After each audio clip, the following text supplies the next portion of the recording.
El licenciado Manuel Villacorta nos acompaña esta mañana justamente para que nos comparta sus apreciaciones sobre estos dos acontecimientos que, como ya mencionábamos, Manuel, parecieran estar desvinculados, pero por alguna razón en el imaginario público son conectados y generan una serie de reacciones en las redes sociales. Danos tus apreciaciones generales sobre el caso. Muchas gracias, Carmen, por la invitación. Bueno, yo considero que este tipo de tragedias como la de ayer se repiten cada hora en Guatemala, silentemente, en lugares muy remotos, en aldeas, en cantones, caseríos, y pasan desapercibidos. Sin embargo, como tú bien planteabas, el día de ayer se dio un suceso que revela elementos preocupantes, que pone incluso en tela de juicio el verdadero funcionamiento del sistema de justicia en Guatemala, cuando se opera tan rápido en el levantamiento de un arraigo en función a intereses particulares de que un jugador de fútbol estuviera en los Estados Unidos.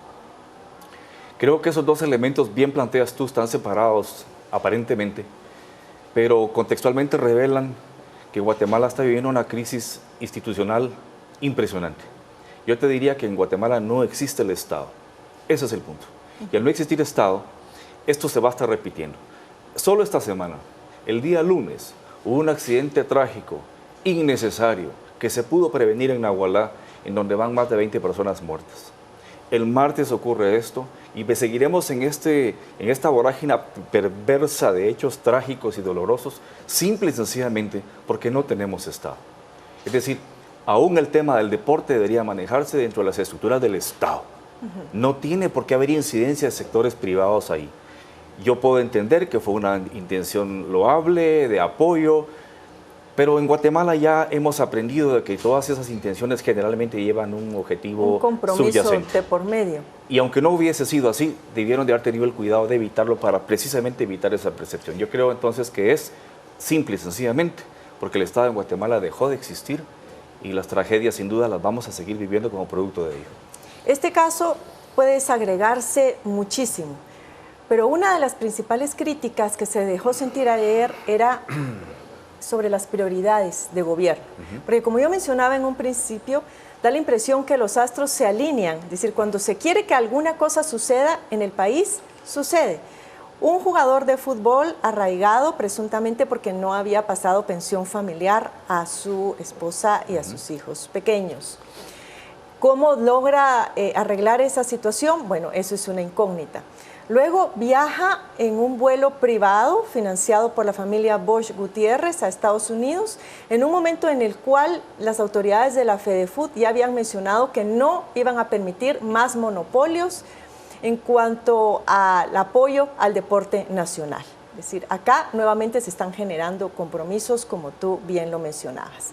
El otro aspecto que llamó la atención fue el hecho de que en esa serie de denuncias que la FEDEFUT había puesto, sale también a relucir el nombre de Carlos Ruiz como una de las personas que habría prestado un servicio que no quedó lo suficientemente documentado y del cual la Contraloría General de Cuentas había presentado como un hallazgo.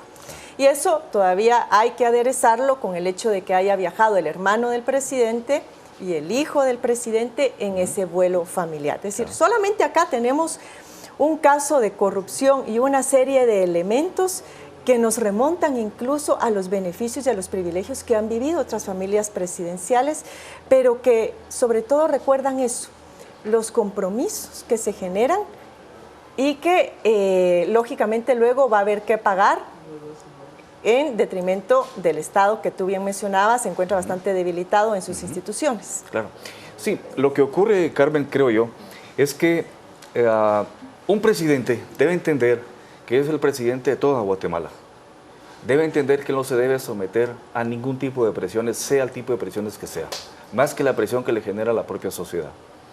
Pero se ha vuelto común en Guatemala que los poderes fácticos tienen una incidencia tremenda en los asuntos del Estado.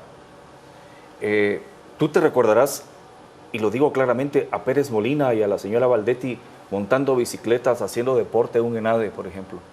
A mí me dio muchísima pena ver eso, cómo la figura de un estadista se desperfila por un sometimiento tan inconcebible ante un foro empresarial que debió haber sido otro tipo de enfoque.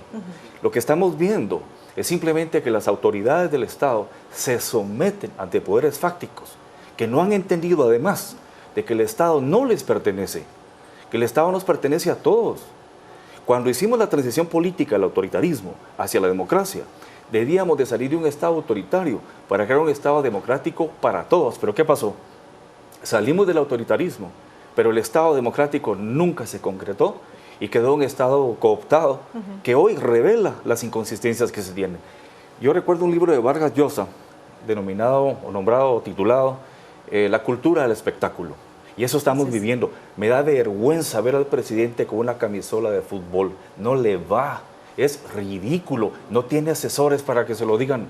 Que atienda las cuestiones de política pública en salud, en educación, infraestructura.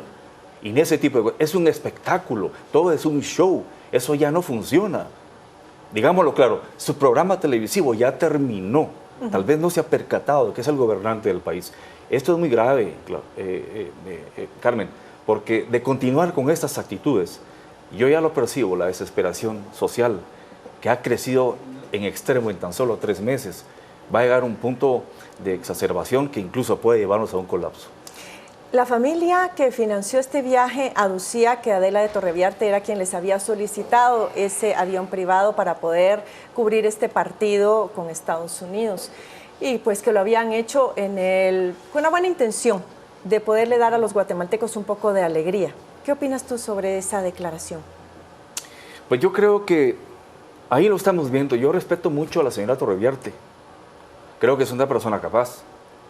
Lleva muchísimo tiempo vinculada con el tema de la seguridad y la seguridad en Guatemala sigue siendo una gran deuda. Ahora está vinculada con el tema del deporte y ayer, terminado ese partido, nos pudimos dar cuenta que seguimos con grandes déficits en el tema deportivo. Si realmente ella tuvo la intermediación o incluso la voluntad de generar una buena acción, la pudo haber hecho de otra forma, pero no precisamente vinculando de nuevo a los sectores empresariales de los cuales ella procede. Vuelvo a plantearte que el tema es que los empresarios en Guatemala no han entendido que sí el Estado está para velar por ellos, para defender sus intereses, incluso en comercio internacional, pero no les pertenece. El Estado nos pertenece a todos y es momento en que entendamos eso. Esto me recuerda a las guerras bíblicas, Carmen, en donde los ejércitos tenían que ir a combatir con otros para ir a rescatar su propio tesoro, llevarlo de nuevo, reconstruirlo y cuidarlo. Ese tesoro nuestro es el Estado, que tenemos que quitárselo a las mafias que lo han cooptado y tenemos que restituirlo. Si Guatemala no tiene Estado, vamos a seguir en este círculo perverso y, como te repito, los resultados van a ser de insospechadas consecuencias para todos. Ayúdanos a entender ese circuito del cual yo hablaba. ¿Cómo es que en el imaginario público, por qué razón crees tú que se conecta inmediatamente este viaje de los miembros de la selección a Estados Unidos con la muerte de este bebé en los brazos de su madre? ¿Qué es lo que ha sucedido ahí que puedas darnos una explicación sencilla? Es muy sencillo. El empresariado nacional se ha divorciado de los problemas sociales. El empresariado nacional ha entendido que debe pagar impuestos por su propio beneficio. Ya se lo dijo un embajador de Estados Unidos aquí. Señores, se los voy a decir para que me entiendan. La justicia social, pagar impuestos es un buen negocio para todos, entiéndanos. Pero no lo entendieron. Entonces resulta que la percepción social del empresariado local es que no paga impuestos, de que va de responsabilidades, de que es una élite muy privilegiada, que ha hecho mucho dinero frente a un país totalmente pobre. Y ayer pasan 2 elementos que ponen clarísimamente y en vivo y a todo color esa realidad. Y la población lo vio. Mira tú las redes sociales hoy. Eso no lo está manejando la Embajada de Estados Unidos, ni lo está manejando intereses subyacentes. Es el sentir nacional. ¿Cuándo estas personas van a entender que eso no puede seguir así? Claro. Ahí se conecta. Vamos a irnos ahora a redes sociales también para conocer qué es lo que está opinando nuestros seguidores. Se les preguntó qué opinaban sobre estas circunstancias que rodearon el viaje de Carlos Ruiz y de Hamilton López a Estados Unidos. Y estas son las respuestas que nos están compartiendo. Pietro, ¿estás listo para darle lectura? Carmen, son bastantes los comentarios que llegaron hoy a las redes sociales de Canal Antigua, mucha la participación y también mucha la indignación por parte de nuestra audiencia, que comentó lo siguiente. Edna nos dijo, show barato porque quedaron como su cara, pero ni tiempo les dieron para subirse al caballo. Todo lo que gastaron en un juego inútil lo hubieran utilizado en los hospitales, porque las personas y sobre todo los niños se están muriendo y es una lástima que el actual gobernante participe en las payasadas. Andrea, por su parte, nos comentó, quisiera que contáramos con información para esclarecer cómo es que un día sabía que no iba y al día siguiente ya va para reunirse con la selección. O sea, cómo lograron con tanta rapidez arreglar sus papeles y así poder viajar. Favores para quitar arraigos y problemas con migración. Favores para agilizar los trámites pesan más que la ley. Juan Carlos nos dijo por su parte, tanto que se habla de hechos ilícitos, todo lo que se hizo para el viaje de ellos. Es evidente el tráfico de influencias. Eso es delito. Valiéndose de su puesto, el presidente hizo cuanto pudo y no hay justificación. La ley es la ley. Donay, vergüenza porque ni modo, votaron por él para el presidente y los seleccionados deberían de jugar 5, ahí tal vez ganan. Edgar Estrada, lamentable, tráfico de influencias, injerencia de poderes, en fin, muy mal. Otro comentario es el de Mario, que nos dijo, da lástima ver cuánto pudieron gastar en esos inútiles. Mejor apoyen a otros deportistas, los marchistas, por ejemplo, es gente que tienen deseos de hacer deporte y que no nos quedan mal. Carmen, son bastantes los comentarios, como te decía, bastante la indignación, y pues esto es lo que la gente nos ha compartido hoy.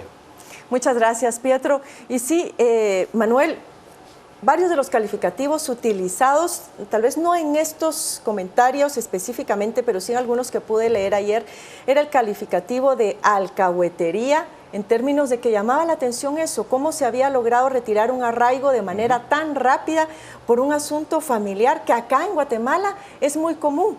Es muy común las madres que tienen que sacar solas a sus hijos adelante porque no reciben una pensión familiar. Claro. Esto es un hecho, digamos, que llama mucho la atención sobre un problema también subyacente en nuestra sociedad, pero también sobre cómo es que funcionan los tribunales de justicia y al final quiénes son los que colaboran precisamente para que todos esos astros se alineen y cosas como estas sucedan.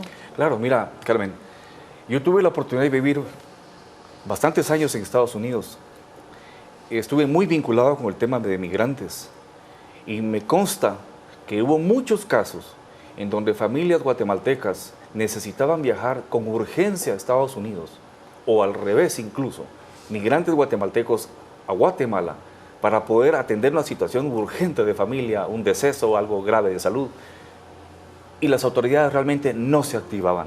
Primero sucedían las tragedias antes que las familias pudieran llevar un paciente a los Estados Unidos, a algún lugar a que se le tratara, por ejemplo. Eso es muy común. Se ha dicho en Guatemala que la justicia es como la serpiente, que solo muerde a los que van descalzos. Pero en este caso, este señor tenía tanto poder, tanto apoyo fáctico, que logró suspender el arraigo en cuestión de minutos.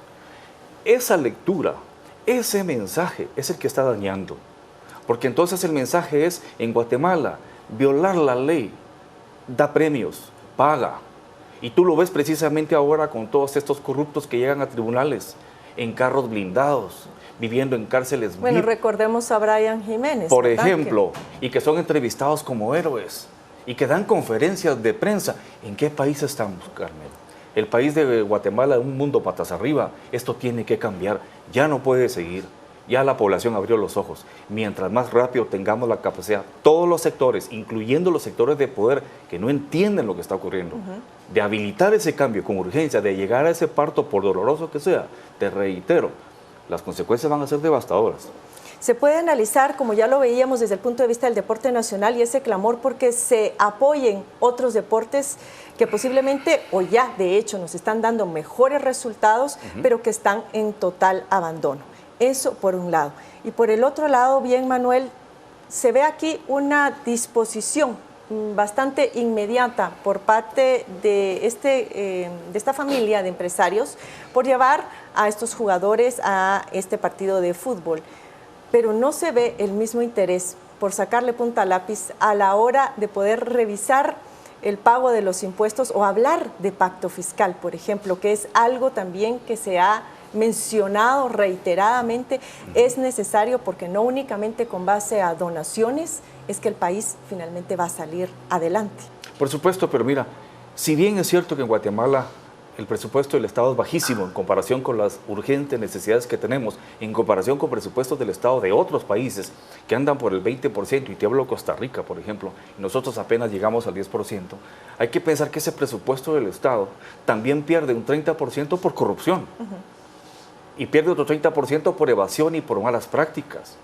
Entonces, realmente, ¿cuánto llega para la inversión social? Prácticamente cero. No se están construyendo escuelas, no se están construyendo carreteras, ni se atiende las que tenemos, no se están construyendo puestos de salud ni hospitales. Entonces nos damos cuenta que sí hay un déficit fiscal, pero sí es importante considerar aquí, Carmen, que la crisis fiscal del Estado empezó con los gobiernos de ultraderecha que hemos tenido en esta transición democrática, que vendieron las joyas de la abuela, que vendieron las empresas del Estado, que nos estaban generando ingresos por servicios públicos. Había que modernizarlas. O había que entrar en un proceso de privatización como lo hizo Costa Rica paso a paso, con una participación del Estado, pero las remataron. Ahí empezó la crisis. Hay problemas gravísima fiscal del Estado. Ese es el resultado. No tenemos gobierno, no tenemos Estado y vamos a continuar en ello permanentemente. Para cerrar ya la entrevista, Manuel, ¿cuál crees tú que debería de ser en este momento la reacción del presidente, del Ejecutivo, ante lo que sucedió ayer? Porque fuimos muy prestos para pedir una disculpa pública a un narrador de fútbol de ESPN, porque hizo un comentario, a decir de algunos, peyorativo acerca de la selección, pero ahora, ¿a quién deberíamos de pedirle disculpas por todo lo que sucede día con día, por cada desempleado, por cada muerto porque no recibe la asistencia de salud, por cada niño que no puede ir a la escuela y tiene que trabajar? ¿Qué recomendación darías tú en términos de comunicación política al gobierno actual? Bueno, yo creo que el gobierno, particularmente el presidente Morales, debería estar consciente de lo siguiente. Se ha dicho con mucha objetividad que la primera impresión es la que cuenta. Y las impresiones que él nos ha dado estos 2 meses y medio es la broma, ser dicharachero, ser una especie de cómico manejando un Estado como es Guatemala, con todas las deficiencias que tiene el mismo Estado. Ha ido perdiendo credibilidad, esa es la verdad. Yo no me lo imagino ahora con un sketch hablando públicamente, haciendo referencia al caso, que ya tomaron medidas, que ya llamó a los ministros, porque la gente no lo va a creer. La primera impresión no fue buena. ¿Qué tiene que hacer? Él todavía está a tiempo, Carmen, de corregir esto. Todavía está a tiempo. Lo que tiene que hacer es rodearse de un equipo de verdaderos profesionales con experiencia en política pública, con compromiso social, gente que tenga la valentía de sacar al Estado adelante en las condiciones en que estamos y que él los acate. Las mentes enciclopédicas ya no existen, él no puede saber de salud pública, de educación, de vivienda. Absolutamente todo. Pues que se rodee de gente capaz. Pero yo te pregunto ahora a ti, ¿tiene ese gabinete? ¿Tiene ese equipo de asesores? Pues yo diría que no, porque las evidencias son que los resultados han sido bastante lamentables. Y que nos acercamos ya de esos famosos 100 días que los guatemaltecos ya nos hemos dado prácticamente por costumbre evaluar en cada gobierno. Te agradezco muchísimo, Gracias, Manuel, Carmen, por habernos acompañado, también Gracias. a nuestro público televidente, y pues esperemos realmente que podamos ver respuestas prontas en las próximas semanas y meses por parte del gobierno de turno, así como de la Comisión de Normalización de la FEDEFUT. Nos volvemos ahora a la mesa principal para seguir con la agenda informativa de esta mañana.